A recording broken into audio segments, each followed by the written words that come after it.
Go outside and pick up a stone. Doesn't matter which one. It could be a smooth, gray pebble from a riverbed, or a jagged, angry-looking piece of gravel from your driveway. Hold it in your hand. Feel how heavy it is. Feel how cold it is. If you're like most people, you think this stone is the most boring thing in the universe. It doesn't do anything. It doesn't eat. It doesn't sleep. It doesn't have a job, and it certainly doesn't care about you. If you throw it, it doesn't scream. If you smash it, it doesn't bleed. It is just there. But you are wrong. That cold little lump in your hand is actually the main character of a cosmic tragedy. It is a veteran of a war that has been going on for 13.8 billion years. It is a survivor. We humans talk a lot about our will to live. We fight to stay alive, to find food, to find love. But the stone has a will too. It has a drive so powerful that it has outlived dinosaurs, empires, and stars. This is the biography of that stone. It is the story of how a glitch in nothingness created a universe, how a star died to create a pebble, and how that pebble is silently fighting a battle against the end of time.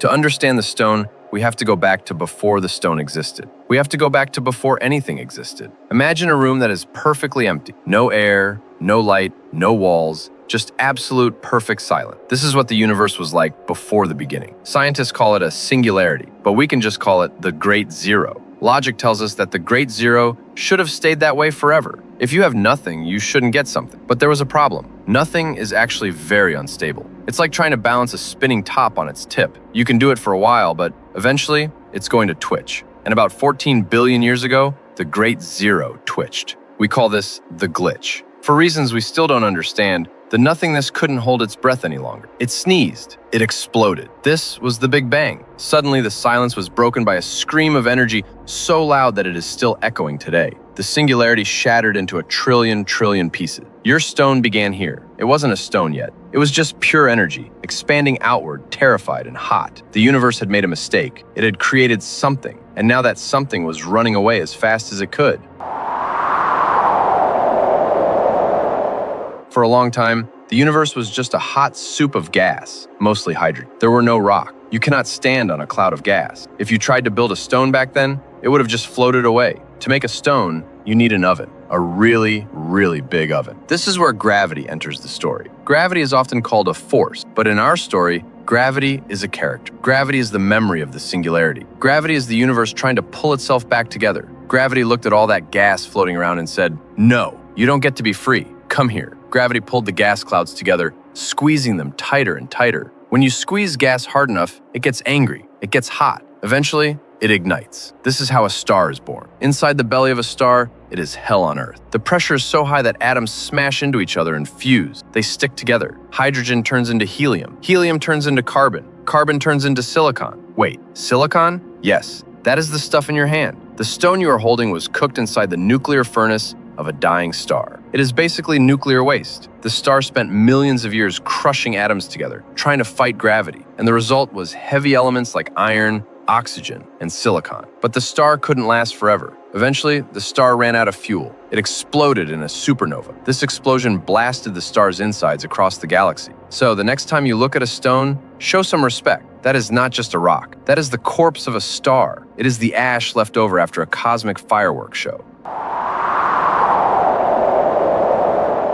Here's the weird thing about the universe. You have to pay for everything. There is no such thing as a free lunch. And there is no such thing as a free stone. The universe loves chaos. It loves entropy, which is a fancy word for mess. The universe prefers things to be scattered, hot, and disorganized. But a stone is the opposite. A stone is organized. Its atoms are locked together in a perfect crystal grid. It is cold. It is solid. How did the stone get away with this? How did it become orderly in a universe that loves disorder? It paid a bribe. When the molten lava from the early Earth cooled down to become a rock, it had to give up all its heat. It radiated that heat out into space. The stone basically said to the universe, "Look, I will give you all this nice, chaotic heat energy. You can take it and spread it around. In exchange, you have to let me sit here and be solid." The universe accepted the deal. The stone became cold and hard. It found a valley, a low-energy state where it could rest. This is why the stone is so tough. It isn't trying to do anything. It has already given up. It has surrendered its energy to buy its place in reality.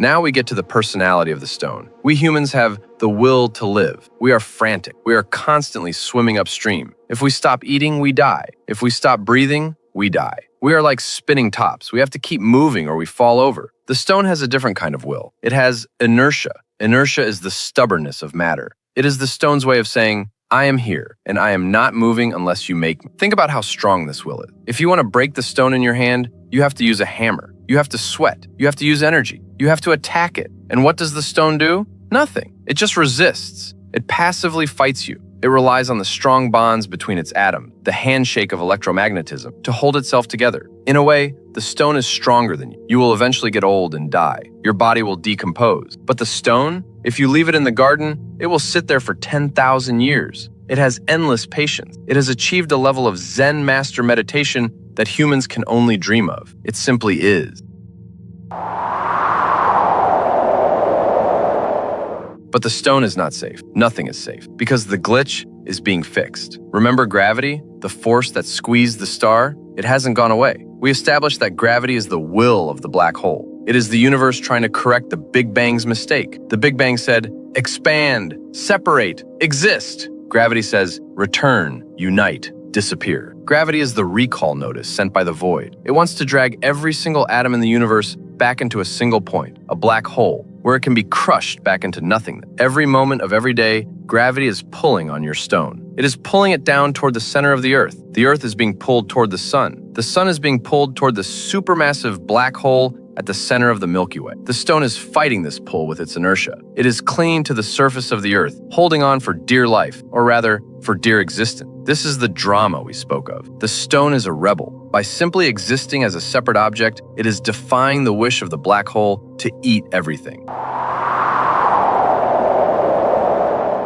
You might feel sorry for the stone now. It's caught in a trap. On one side, it has entropy, time, trying to erode it into dust. Wind, rain, and rivers are slowly scrubbing the stone away, trying to turn it back into chaotic sand. On the other side, it has gravity, the void, trying to suck it into a black hole. And the sad truth is, the stone is going to lose. We are all going to lose. The universe is a cycle. Right now, we are in the exhale, the expansion phase where things exist. But eventually, the inhale might begin. Over billions and trillions of years, the stone will be ground down, or the Earth will be swallowed by the sun, or the galaxy will collapse. Ultimately, the goal of the universe seems to be to return to the singularity. The death drive of the cosmos is real. The universe wants to go back to sleep. It wants to resolve the glitch.